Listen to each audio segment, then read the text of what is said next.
Everyone here? Okay. I hope you all did the readings for this week. I know it's midterm time and you're all busy, but Robert Browning is one of the most important poets in the history of English literature. He deserves all your attention.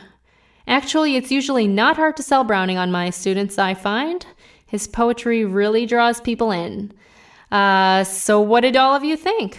Well, you're certainly right that it draws you in, but I have to say it really confused me at first. What was it that confused you? Well, I mean, the poems we've read so far have been... It's like the poet is just kind of writing the poem.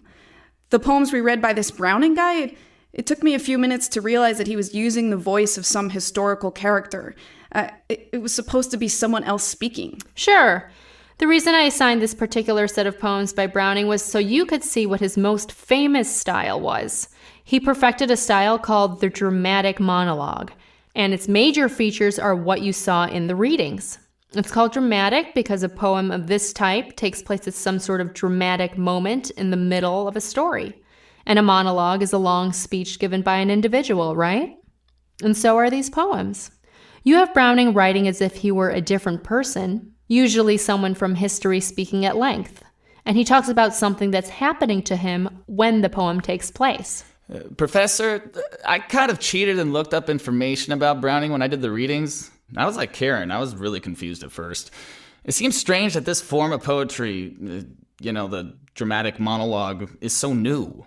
But Browning only lived in the 19th century. Was he really the first person to develop a kind of poetry where he pretended to be someone from history giving a speech? It surprised me to read that. Well, you see, the dramatic monologue is actually a more complex style of poetry than it might seem to be at first.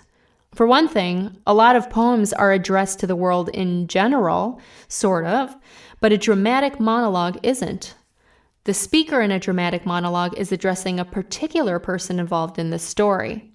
So, for example, in the poem My Last Duchess, the Duke is doing the speaking, and he's specifically speaking to a servant of his future father-in-law.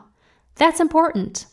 A lot of the poem doesn't make sense unless you bear in mind that he's trying to give a message to the father of his new wife. Yeah, it took me a while to figure that out. And then when I realized what was going on, it really creeped me out. I mean, did I read it right? He seemed to be admitting Karen, that he was... why don't we hold off on analyzing the poem too much for right now? I don't want to shut you down, but I do want to stick to the general structure of the poems for a bit. I will say that when Karen talks about finding the poem a little spooky, part of that probably comes from the fact that, well, you figure within the poem, the speaker is talking to someone in particular. So when you read the poem, you kind of take that person's role, the role of the person being addressed.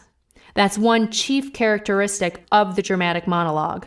Now, obviously, the other thing Karen was probably unsettled by in the case of My Last Duchess is that the Duke doesn't sound like a very nice character. We know that because of another key element of the dramatic monologue.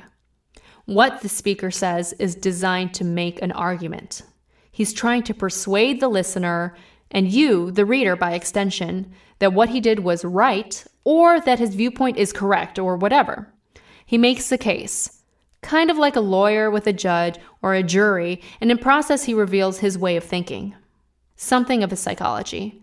And you have to decide whether you believe him. It's kind of hard because I felt like a whole lot of the story was missing. The speaker in the poem only told his side of things, and you got the feeling that there had to be more going on, but it was all just guesswork. Now you see why I said the form is complex, huh? Sure, you have to fill in the backstory yourself. And that's the third big characteristic of a dramatic monologue. Now, with those things in mind, let's look at the actual poems you read for this week. What is the main topic of the discussion?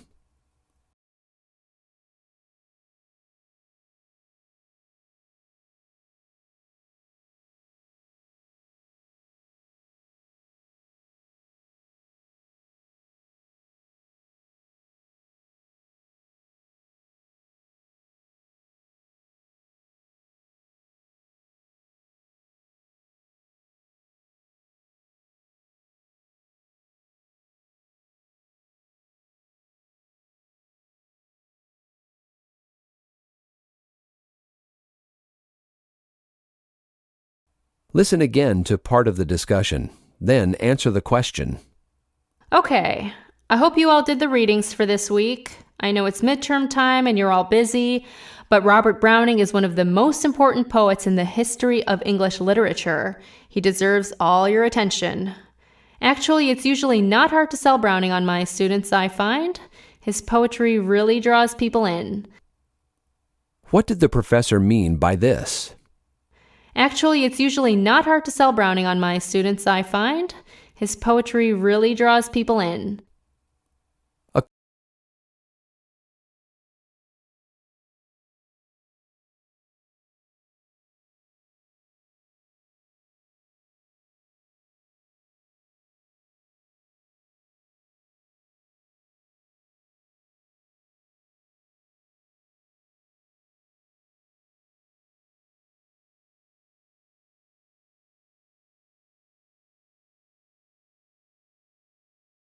According to the professor, what is a monologue?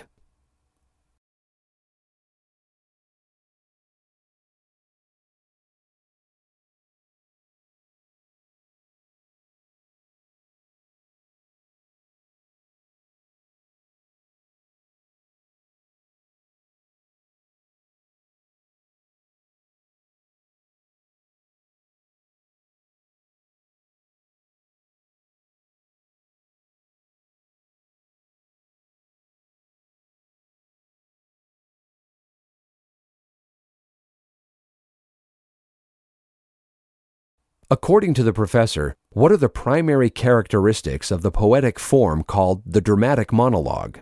Click on 3 answers.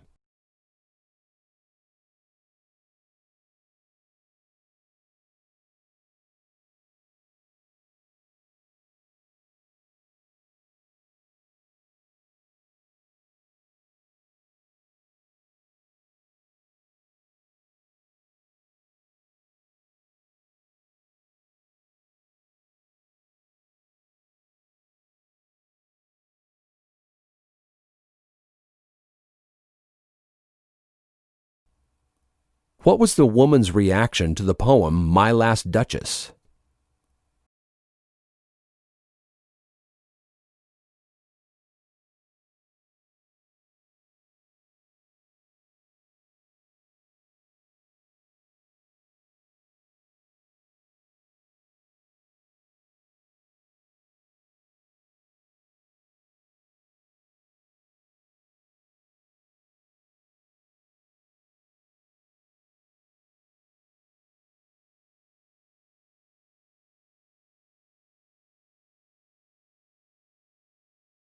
Listen again to part of the discussion, then answer the question.